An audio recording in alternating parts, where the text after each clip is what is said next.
I am Susan Matthews, and this is Stories from the Subverse.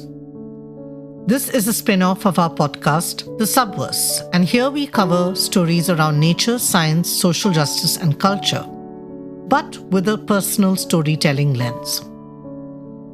It has been a while since we released an audio story, so I am particularly excited to introduce the fourth in the series. It is aptly titled Movement, Mountains, Metamorphosis, and Music. In this story, we travel from Munich in the German Alps to the Himalayas and the hill station town of Shimla. Taking us on this audio trek is Siddharth Pandey, a writer, cultural historian, visual practitioner, and musician hailing from Shimla. He holds a PhD in literary and material culture studies from the University of Cambridge. His first book, Fossil, was published in 2021 and was a finalist for the 2022 Banff Mountain Literature Awards. In this fascinating story, we explore walking as resistance, ideas of memory and freedom, how mountains move and move us, the inherent musicality of mountains, and making music. For me, I just love how lyrical and flowing the piece is, like a mountain stream, meandering and moody and mellifluous. Siddharth is also a self-taught musician, and the beautiful, striking piano tunes you will hear in the story have been composed and performed by him. And this includes both a ride to Annandale and a fragment of the piece, Flow. In the Himachali folk song, Udi Jaya, the lovely vocals have been performed by the folk artist Anita Pandey, Siddharth's gloriously talented mother, accompanied by Siddharth on the piano. So put on your walking shoes, find something to cover your head, wear a warm shawl, and join us as we travel with Siddharth in the mountains.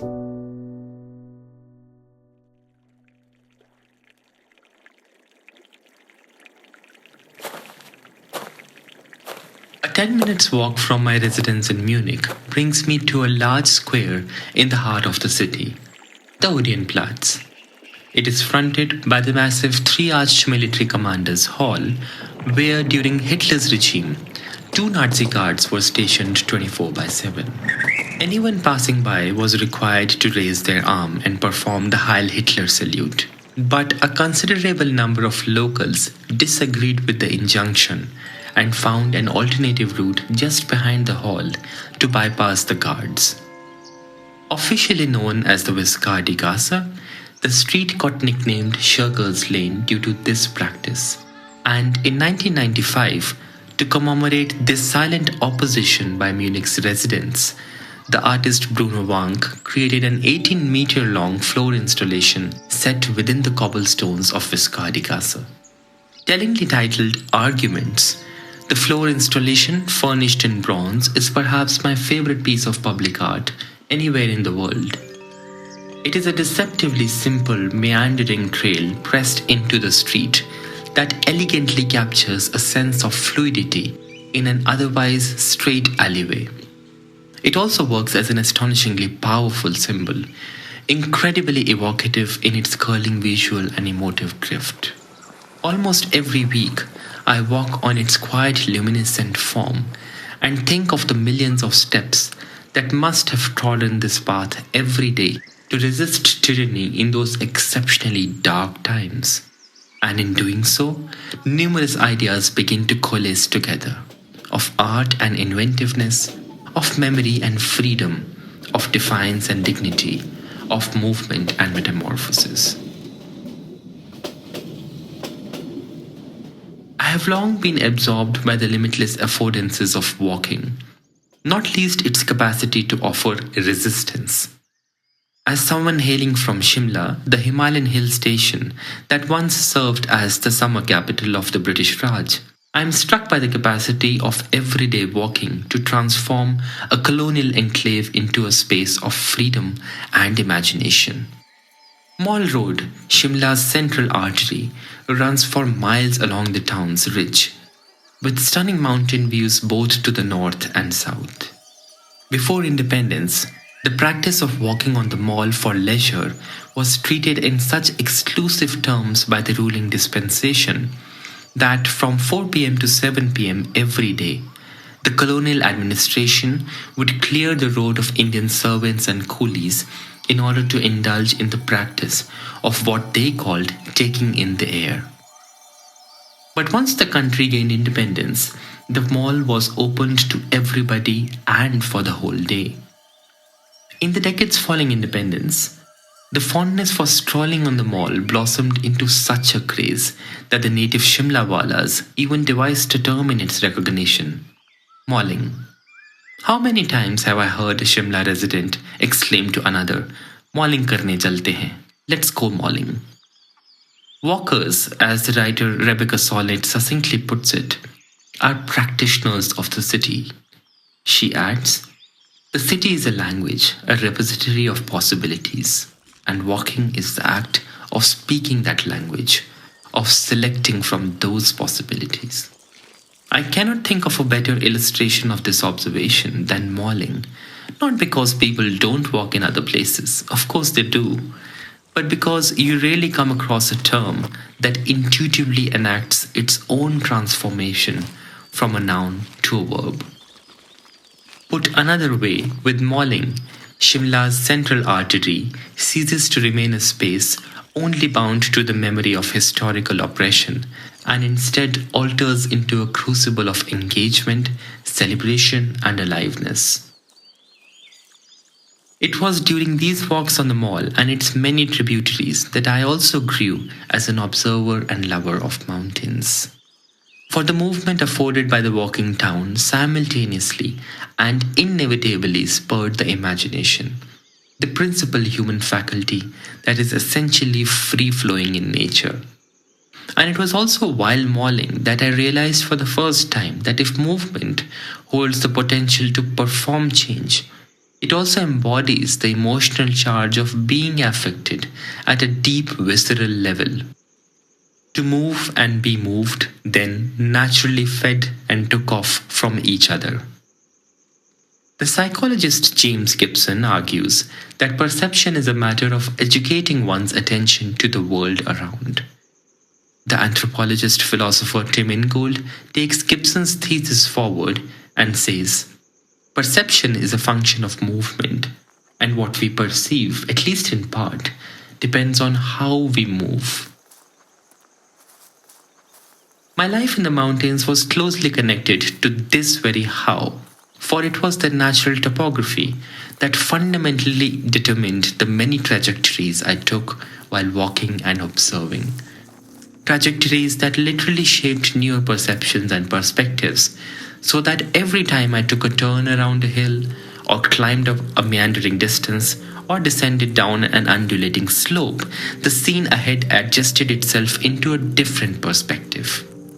Here then was another gift of movement, the affordance of variety, of diversity, and of perpetual newness. My wanderings and ascents thus paved the way for my journey as an artist. Somewhere along these movements, I was compelled to start documenting the everyday life of highlands, and later of many other landscapes as well, through writing and photography.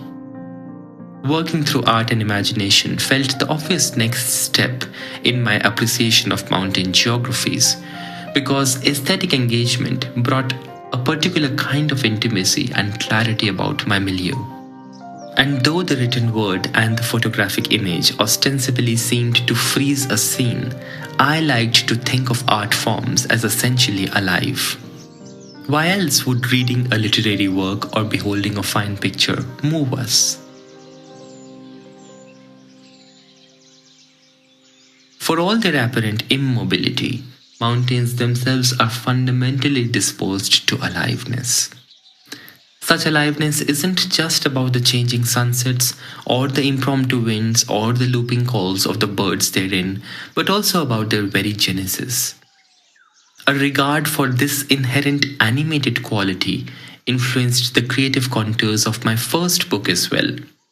Titled Fossil, the work was a part geological, part mythological, and part personal exploration of the ways through which the Himalayan terrain was linked to different expressions of transformation. In a poem that dramatized the clash between the two tectonic plates that resulted in the Himalayas, I wrote, "Here in the Himalayas, splitting and suturing have always gone hand in hand. This is the land that has known the link between creation and chaos long before it came into being. This is the land of knots and intersections, nubs and interjections. But seen from afar, there is a pattern to all this confusion, for here lies the contour of Shiva's crescent, crowning the subcontinent in a finial firmament." Attending to the forms, functions, and fertility of mountains, I also became attuned to several other kinds of transformation that weren't generous or generative, but instead the complete opposite. The rapidity of ecological devastation that has gripped the Himalayas year after year is a case in point. While nature's fury is as old as time itself, it has been unambiguously exacerbated by the ill-conceived visions of modern development. In the July and August of 2023, when so many houses, hill slopes, and trees were seen buckling under the rage of monsoons, I couldn't help but wonder about the many negative expressions of nature's flow that had ended up bringing everything to a halt in my home state and other Himalayan regions. Where then does all this leave beauty? What sense does it make to celebrate the glory of mountains, their walks, vistas, and variety as we hurtle forward into the maw of the Anthropocene? While on the face of it, reveling in the beautiful might appear uncritically nostalgic or even disingenuous, in actuality, such engagement holds a powerfully radical potential. In her illuminating treatise on beauty and being just, the Harvard critic Elaine Scarry tackles precisely this issue and argues that beauty places requirements on us for attending to the aliveness of our world and for entering into its protection. For Scarry, as indeed for me, beauty decenters, for we are no longer the center of things when in the presence of the beautiful. Our initial focus on the beautiful object, says Scarry, is followed by cultivation of care, as well as by our expansion of attention to others through sharing. Put another way, the beautiful is never static, but rather an act of movement in a growing field of relations. More than words and images, however, when it comes to the exploration of movement within the domain of mountains, it is their inherent, inimitable musicality that truly captures their sentience. I was first introduced to their innate rhythms and cadences by my mother, whose endless repertoire of Himachali folk songs opened a world of its own in early years of my childhood.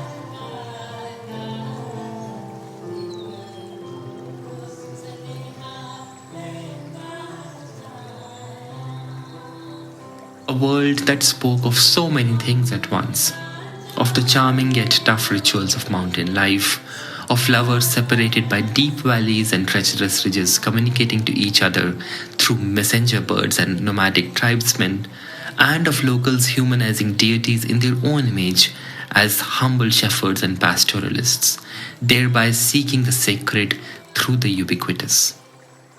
But the feature that moved me the most while listening to these songs was simply their earthy tunes that seemed to literally stem out of the landscapes they sang of. It was as if these melodies distinctively belonged to the mountain soil and enacted a dual sense of intimacy and grandeur through their affecting, lilting flourishes.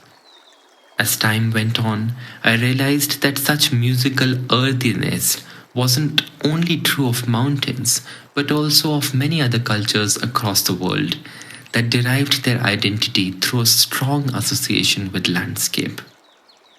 Thus, I couldn't help but notice how, for instance, the sense of vastness and longing so typical of the desert panoramas of Rajasthan or the uplands of Celtic Europe effortlessly entered the atmospherics of their folk music, which in turn intriguingly reminded me of their Himalayan counterparts. It was as if different landscapes sang to each other through their common commitment to sprawling geographies. Melodies that were as emotively attuned as they were naturally balanced. Any piece of music, by definition, is, an invitation to movement through sound. But it was in the folk music of old landscapes that such music assumed a grandeur, a tenderness, and an innate kind of environmental familiarity not necessarily found in other expressions. And so it was that more than a decade ago, mountains from near and far prodded me to compose music, even though I had no formal training in the subject. Now that I look back on those initial years, I am struck by how it was not just thinking about the hills, but moving through them on foot that so profoundly set the ground for my piano compositions. I move, therefore I am, declares the novelist Haruki Murakami in a potent spin on Descartes' famous remark. Once again, the town of Shimla became my muse, and a favorite walk that charted the route from the mall to a deep-seated meadow named Annandale inspired one of my earliest compositions. It was in this glorious ground that the British used to host their parties and fairs. And after independence, Annandale evolved into a popular tourist spot wonderfully maintained by the Indian Army, whose surroundings still preserve one of the last remaining green covers of the rapidly mushrooming town. More than the ground, it was the wistful path coursing its way through the majestic cedars, oaks, and rhododendrons that held a special wholesome significance for me. For the journey, as they say, is more important than the destination. And even as my steps and sensibilities delved into the repository of Himalayan folk music during the making of the song, I simultaneously drew upon the intonations of melodies originating from the highlands of Europe that I had been lucky to travel through. With these mirroring influences of moving through different landscapes, a tune called A Ride to Annandale was born.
thank you to Siddharth Pandey for sharing with so much eloquence his ideas on art and inventiveness, on movement, on the aliveness of the mountains, and metamorphosis. Stories from the Subverse is the podcast of Dark and Light, a digital space that chronicles the times we live in and reimagines futures with a focus on science, nature, social justice, and culture. You can follow us on Instagram at Dark and Light Zine. This podcast has been recorded and produced for us by Tushar Das, and we are very thankful to him. We also thank Waka Media for logistical help. So long, and thanks for listening.